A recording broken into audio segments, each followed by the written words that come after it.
Hola, buenos días, buenas tardes o buenas noches. En donde quiera que nos estés viendo. Yo soy Edu Y yo soy Aude. y les vamos a explicar algo que es mucho más que una simple sístole y diástole.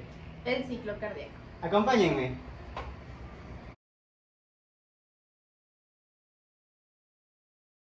Ciclo cardíaco. ¿Qué es el ciclo cardíaco? Entendemos el ciclo cardíaco como la secuencia de eventos mecánicos, sonoros y de presión que van a permitir el flujo de la sangre a través de las cavidades del corazón. Cada ciclo comienza con la generación espontánea de un potencial de acción generado en el nódulo sinusal. Este nódulo sinusal va a estar situado superolateralmente a la aurícula derecha, cercano al orificio de la vena cava superior, y va a viajar de aurícula a aurícula a través del haz auriculoventricular hasta llegar a los ventrículos. Esta diferencia de conducción va a permitir que las aurículas se contraigan mucho antes de que lo hagan los ventrículos. Esto va a permitir que las aurículas funcionen como bombas de cebado.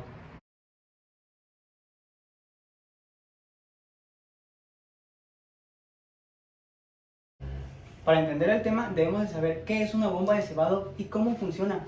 Entendemos que una bomba de cebado es la que nos va a permitir generar la presión necesaria para extraer el líquido y bombearlo hasta donde debe ir. También nos asegura que no hayan reflujos ni derrames cuando la bomba empieza a funcionar. Ok, a partir de aquí decimos que la sangre que fluye a través de las grandes venas entra aproximadamente un 80% hacia las aurículas y posteriormente a los ventrículos, incluso antes de que las aurículas se contraigan.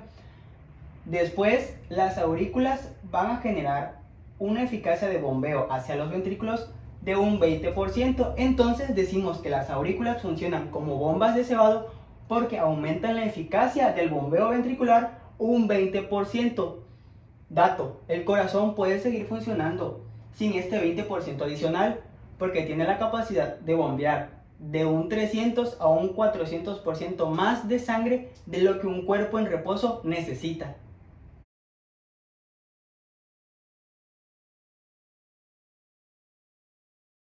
Durante la sístole ventricular, las aurículas derecha e izquierda van a estar llenas de sangre porque las válvulas auriculoventriculares se van a mantener cerradas. Por tanto, cuando la sístole termina, las aurículas van a entrar en su estado normal diastólico bajo. Por lo tanto, van a tener la suficientemente fuerza que generaron en la sístole para que las válvulas auriculoventriculares se abran y permitan el flujo de la sangre. A esto se le conoce como llenado rápido ventricular y esto se produce en el primer tercio de la diástole. En el tercio medio de la diástole vamos a tener que la sangre sigue fluyendo hacia los ventrículos por las grandes venas, pasando directamente por las aurículas hasta el ventrículo sin ningún obstáculo. También en el tercio final decimos que las aurículas se van a contraer, van a generar esa presión mecánica para que la sangre la empuje y llegue más rápida hacia el ventrículo. Y este mecanismo es responsable de un 20% de llenado ventricular durante el ciclo cardíaco.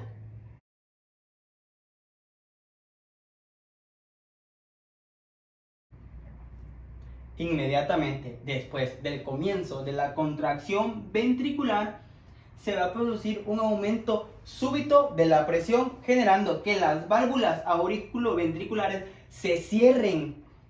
Por lo tanto, debemos de esperar que el ventrículo genere la fuerza necesaria para volver a abrir las válvulas auriculoventriculares. Para esto deben de transcurrir de 0.02 a 0.03 segundos para que el ventrículo genere esa fuerza para abrir las válvulas semilunares, que son la aórtica y la pulmonar, contra la presión de la aorta y de la arteria pulmonar. Para esto, por lo tanto, durante este periodo va a haber contracción, pero no va a haber un vaciado, a lo que conocemos como periodo de contracción isovolumétrica o isométrica.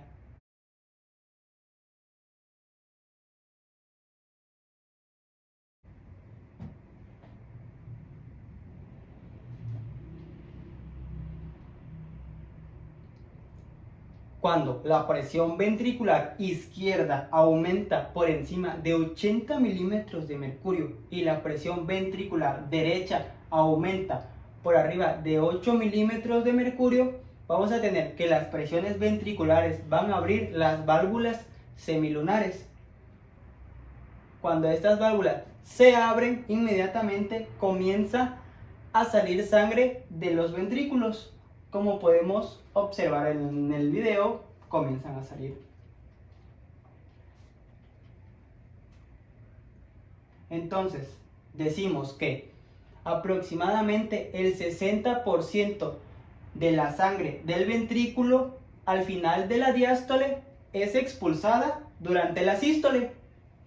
Entonces, torno de este 60%, el 70% se va a vaciar en el primer tercio y el 30% restante se va a vaciar en los 2 tercios faltantes. Por ende, el primer tercio donde se vacía el 70% es conocido como periodo de eyección rápido y los otros 2 terminales es conocido como periodo de eyección lento.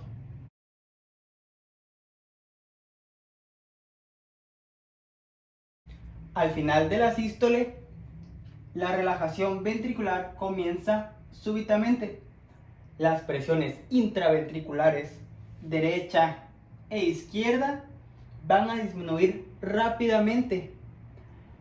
Las grandes arterias que reciben la sangre de los ventrículos van a regresar esa sangre. Lo que va a hacer es que las válvulas auriculoventriculares se cierren. Durante otros 0.03 a 0.06 segundos, el músculo cardíaco va a seguir relajándose.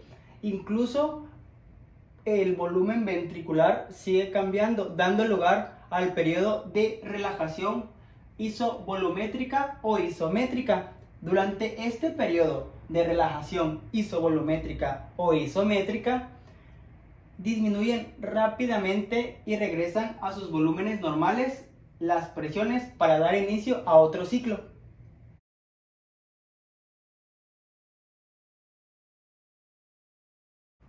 Durante la diástole, el llenado normal de los ventrículos aumenta el volumen de su capacidad de llenado. Entonces, uno de los ventrículos hasta aproximadamente 110 a 120 mililitros se le va a conocer como volumen telediastólico. Volumen telediastólico que va de 110 a 120 mililitros. Entonces, después, a medida que los ventrículos se vacían durante la sístole, vamos a tener un volumen aproximado de 70 mililitros, lo que se conoce como volumen sistólico, que es de 70 mililitros, que se va a hacer en el vaciado, en la sístole. Entonces, el volumen que queda, este ya es el volumen que queda en cada uno de los ventrículos, va a ser aproximadamente de 40 a 50 mililitros, lo que lo vamos a conocer como volumen telesistólico.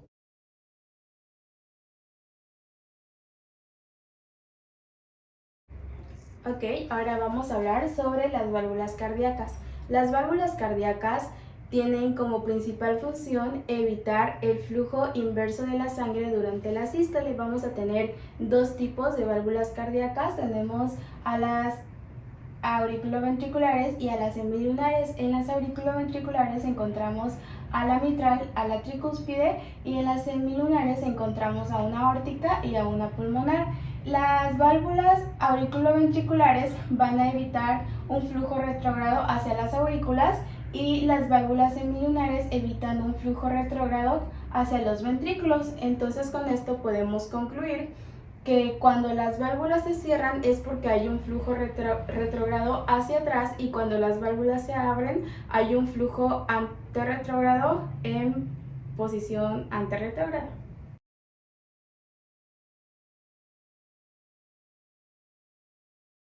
Ok, ahora las válvulas están compuestas de valvas o cúspides.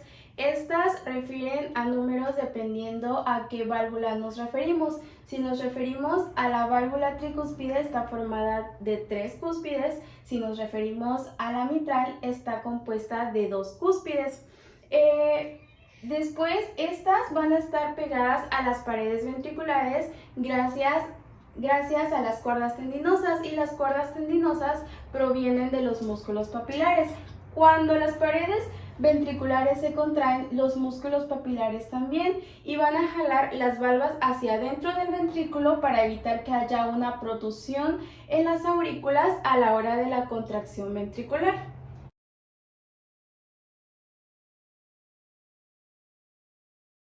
Ok, ahora vamos a las diferencias entre una válvula atrioventricular y una válvula semilunar. Las válvulas atrioventriculares tienen un cierre más despacio, van a tener un orificio más grande, pero van a tener una eyección muchísimo más lenta. En cambio, en las válvulas semilunares van a tener un cierre rápido, van a tener un orificio pequeño y van a tener una eyección mayor. Para que exista este cierre y para que exista esta eyección, van a necesitar de soporte. El soporte de las válvulas atrioventriculares se las dan sus cuerdas tendinosas, y el de las válvulas semilunares se las dan su base, que es un tejido fibroso.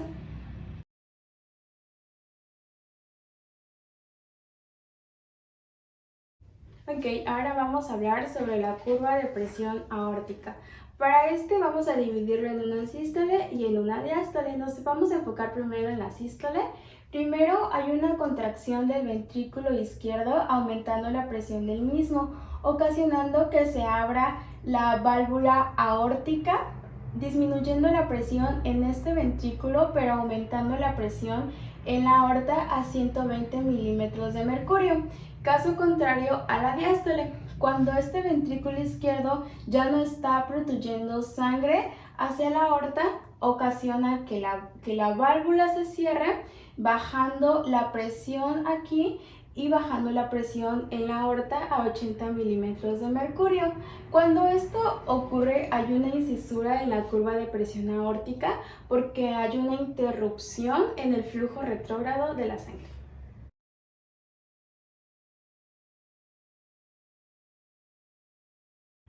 Ok, ahora cuando vamos a auscultar, vamos a escuchar 2 tonos cardíacos.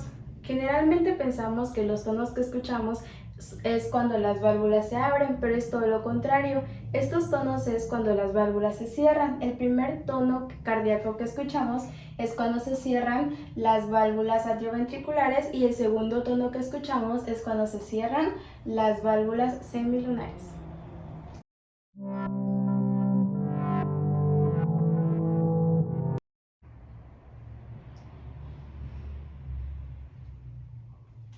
Bueno, eso fue todo de nuestra parte. Espero le hayan entendido. Cualquier duda, déjenlo en la cajita de comentarios que estaremos respondiendo. Gracias por ver.